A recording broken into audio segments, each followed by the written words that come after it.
বহু মানুষ জিজ্ঞেস করেছে যে এই কলমা জিনিসটা কি, কেন জেনারেল মুনির কলমার কথা বলেছিলেন, কেন সন্ত্রাসবাদীরা কলমা পড়তে বলেছিল।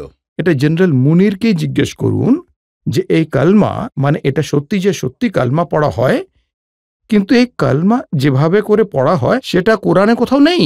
ওনাকে জিজ্ঞেস করুন, উনি জানেনই কথাটা।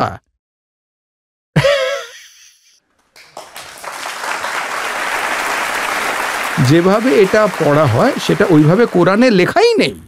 তো কোত্থেকে এসছে আসল বিষয়টা কি? এখন সে তো অনেক কিছুই আসে, মানে বলুন তো 3 তালাক কোথা থেকে এসেছিল?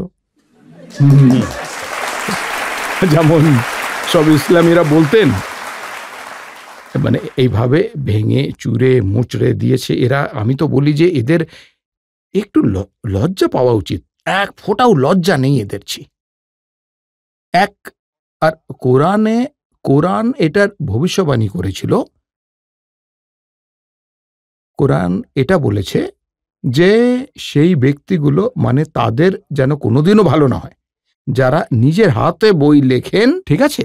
और फिर के फवैलुल लिल्लज़ीना यक्तुबूनल किताबा बिअयदीहिम सुम्मा यक़ूलूना हाज़ा मिन इंदिल्लाह लियश्तरू बिही समनन कलीला। লজ্জা পাওয়া উচিত সেই মানুষদের যারা নিজের হাতে জিনিস লেখেন আর তারপর এটা বলেন যে এটা আল্লাহর বাণী, যেটাই ধর্ম, ताकि